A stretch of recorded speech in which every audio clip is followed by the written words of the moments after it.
ओम शांति। आज पढ़ेंगे अव्यक्त महावाक्य 25 अक्टूबर 1987 के। मुरली का टाइटल है चार बातों से न्यारे बनो। माया जीत और प्रकृति जीत बनाने वाले बाप दादा अपने वत्सों प्रति बोले, आज बाप दादा अपने सर्व कमल आसनधारी श्रेष्ठ बच्चों को देख रहे हैं। कमल आसन ब्राह्मण आत्माओं की श्रेष्ठ स्थिति की निशानी है।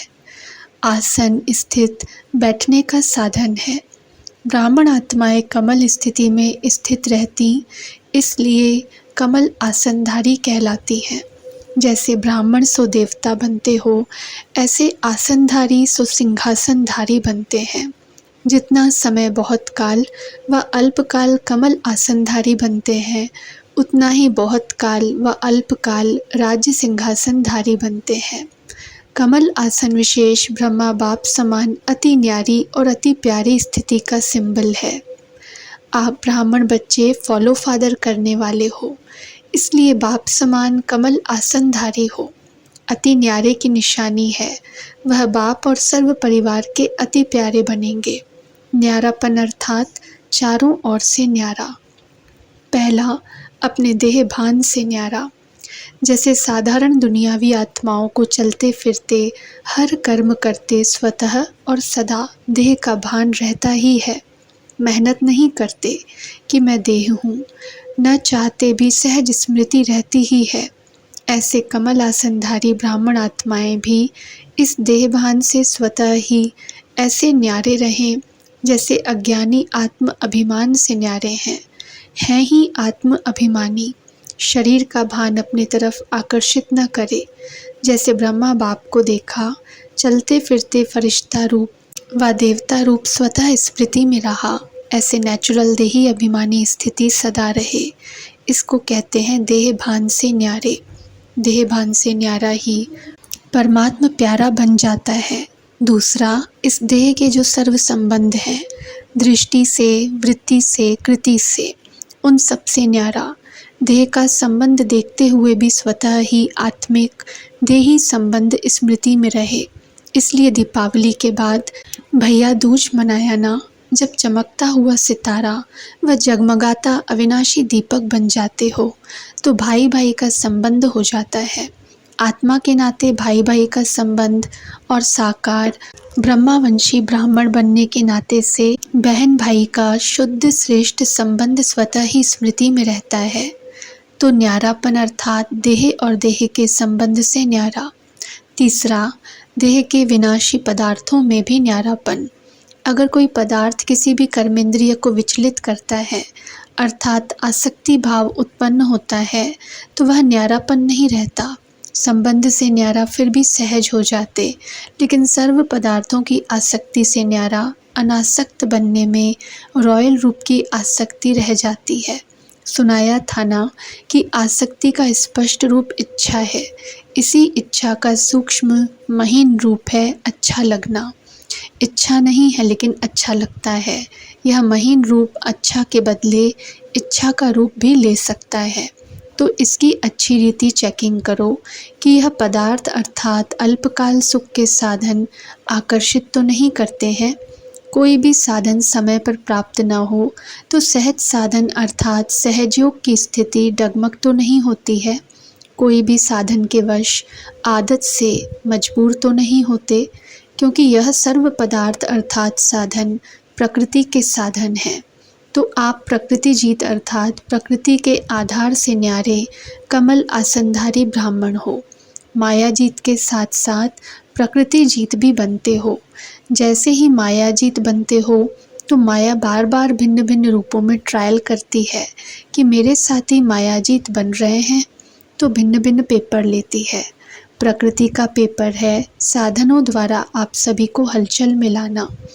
जैसे पानी, अभी यह कोई बड़ा पेपर नहीं आया है, लेकिन पानी से बने हुए साधन, अग्नि द्वारा बने हुए साधन, ऐसे हर प्रकृति के तत्वों द्वारा बने हुए साधन मनुष्य आत्माओं के जीवन का अल्पकाल के सुख का आधार है। तो यह सब तत्व पेपर लेंगे। अभी तो सिर्फ पानी की कमी हुई है, लेकिन पानी द्वारा बने हुए पदार्थ जब प्राप्त नहीं होंगे, तो असली पेपर उस समय होगा। यह प्रकृति द्वारा पेपर भी समय प्रमाण आने ही हैं, इसलिए देह के पदार्थों की आसक्ति व आधार से भी निराधार अनासक्त होना है। अभी तो सब साधन अच्छी तरह से प्राप्त हैं, कोई कमी नहीं है, लेकिन साधनों के होते, साधनों को प्रयोग में लाते योग की स्थिति डगमग न हो। योगी बन प्रयोग करना, इसको कहते हैं न्यारा। है ही कुछ नहीं तो उसको न्यारा नहीं कहेंगे। होते हुए निमित्त मात्र अनासक्त रूप से प्रयोग करना, इच्छा व अच्छा होने के कारण नहीं यूज़ करना। यह चेकिंग ज़रूर करो। जहाँ इच्छा होगी फिर भला कितनी भी मेहनत करेंगे, लेकिन इच्छा अच्छा बनने नहीं देगी। पेपर के समय मेहनत करने में ही समय बीत जाएगा। आप साधना में रहने का प्रयत्न करेंगे और साधन अपने तरफ आकर्षित करेंगे। आप युद्ध कर, मेहनत कर साधनों की आकर्षण को मिटाने का प्रयत्न करते रहेंगे तो युद्ध की कश्मकश में ही पेपर का समय बीत जाएगा। रिजल्ट क्या हुई? प्रयोग करने वाले साधन ने सहजयोगी स्थिति से डगमग कर दिया ना। प्रकृति के पेपर तो अभी और रफ्तार से आने वाले हैं, इसलिए पहले से ही पदार्थों के विशेष आधार, खाना, पीना, पहनना, चलना, रहना और संपर्क में आना, इन सब की चेकिंग करो कि कोई भी बात महीन रूप में भी विघ्न रूप तो नहीं बनती। यह अभी से ट्रायल करो। जिस समय पेपर आएगा उस समय ट्रायल नहीं करना, नहीं तो फेल होने की मार्जिन है। योग स्थिति अर्थात प्रयोग करते हुए न्यारी स्थिति। सहज योग की साधना साधनों के ऊपर अर्थात प्रकृति के ऊपर विजयी हो। ऐसा न हो उसके बिना तो चल सकता, लेकिन इसके बिना रह नहीं सकते, इसलिए डगमग स्थिति हो गई। इसको भी न्यारी जीवन नहीं कहेंगे। ऐसी सिद्धि को प्राप्त करो जो आपके सिद्धि द्वारा अप्राप्ति भी प्राप्ति का अनुभव कराए। जैसे स्थापना के आरंभ में आसक्ति है व नहीं, उसकी ट्रायल के लिए बीच बीच में जानबूझकर प्रोग्राम रखते रहे। जैसे 15 दिन सिर्फ ढोडा और छाछ खिलाई, गेहूं होते भी यह ट्रायल कराई गई। कैसे भी बीमार 15 दिन इसी भोजन पर चले, कोई भी बीमार नहीं हुआ। दमा की तकलीफ वाले भी ठीक हो गए ना। नशा था कि बाप दादा ने प्रोग्राम दिया है। जब भक्ति में कहते हैं विष भी अमृत हो गया, यह तो छाछ थी। निश्चय और नशा हर परिस्थिति में विजयी बना देता है। तो ऐसे पेपर भी आएंगे, सूखी रोटी भी खानी पड़ेगी। अभी तो साधन है। कहेंगे दांत नहीं चलते, हजम नहीं होता, लेकिन उस समय क्या करेंगे? जब निश्चय, नशा, योग की सिद्धि की शक्ति होती है तो सूखी रोटी भी नर्म रोटी का काम करेगी, परेशान नहीं करेगी। आप सिद्धि स्वरूप की शान में हो तो कोई भी परेशान नहीं कर सकता है। जब हठयोगियों के आगे शेर भी बिल्ली बन जाता, सांप खिलौना बन जाता, तो आप सहज राजयोगी सिद्धि स्वरूप आत्माओं के लिए यह सब कोई बड़ी बात नहीं है। तो आराम से यूज़ करो, लेकिन समय पर धोखा न दे। यह चेक करो परिस्थिति स्थिति को नीचे न ले आए। देह के संबंध से न्यारा होना सहज है, लेकिन देह के पदार्थों से न्यारा होना, इसमें बहुत अच्छा अटेंशन चाहिए। चौथा, पुराने स्वभाव संस्कार से न्यारा बनना। पुरानी देह के स्वभाव और संस्कार भी बहुत कड़े हैं। मायाजीत बनने में यह भी बड़ा विघ्न रूप बनते हैं। कई बार बाप दादा देखते हैं पुराने स्वभाव संस्कार रूपी सांप खत्म भी हो जाता, लेकिन लकीर रह जाती जो समय आने पर बार बार धोखा दे देती। यह कड़े स्वभाव और संस्कार कई बार इतना माया के वशीभूत बना देते हैं जो रॉन्ग को रॉन्ग समझते ही नहीं। महसूसता शक्ति समाप्त हो जाती है। इससे न्यारा होना, इसकी भी चेकिंग अच्छी तरह चाहिए। जब महसूसता शक्ति समाप्त हो जाती है तो और ही एक झूठ के पीछे 1000 झूठ अपनी बात को सिद्ध करने के लिए बोलने पड़ते हैं। इतना परवश हो जाते हैं। अपने को सत्य सिद्ध करना, यह भी पुराने संस्कार के वशीभूत की निशानी है। यह है यथार्थ बात स्पष्ट करना, दूसरा है अपने को जिद से सिद्ध करना। तो जिद से सिद्ध करने वाले कभी सिद्धि स्वरूप नहीं बन सकते हैं। यह भी चेक करो कि कोई भी पुराना स्वभाव संस्कार अंश मात्र भी छिपे हुए रूप में रहा हुआ तो नहीं है। समझा? इन 4 ही बातों से न्यारा जो है उसको कहेंगे बाप का प्यारा।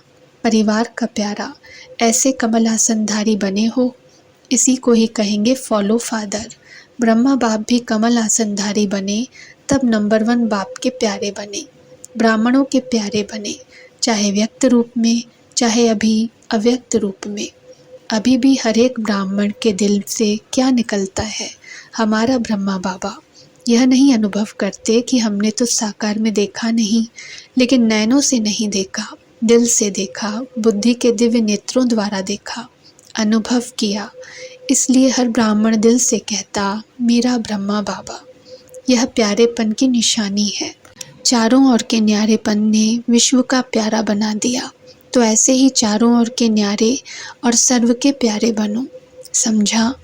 गुजरात समीप रहता है तो फॉलो करने में भी समीप है। स्थान और स्थिति दोनों में समीप बनना, यही विशेषता है।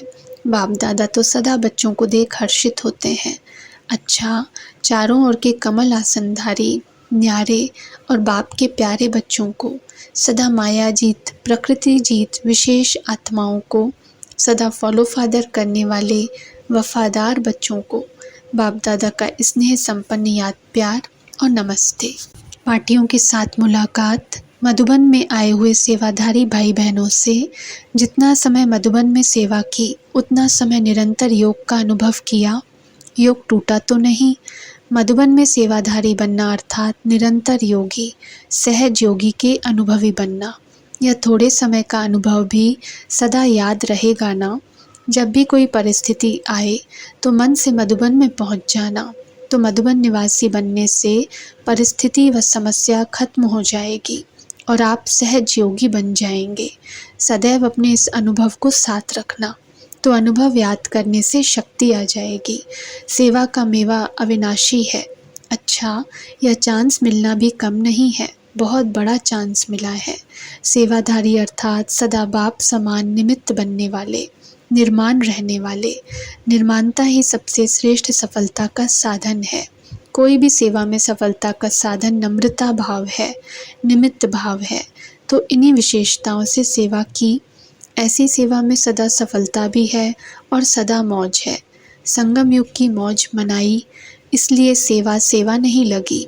जैसे कोई मल्ल युद्ध करते हैं तो अपनी मौज से खेल समझकर करते हैं, उसमें थकावट व दर्द नहीं होता है, क्योंकि मनोरंजन समझ करते हैं, मौज मनाने के लिए करते हैं। ऐसे ही अगर सच्चे सेवाधारी की विशेषता से सेवा करते हो तो कभी थकावट नहीं हो सकती। समझा? सदा ऐसे ही लगेगा जैसे सेवा नहीं लेकिन खेल कर रहे हैं। तो कोई भी सेवा मिले, इन 2 विशेषताओं से सफलता को पाते रहना, इससे सदा सफलता स्वरूप बन जाएंगे। अच्छा, ओम शांति।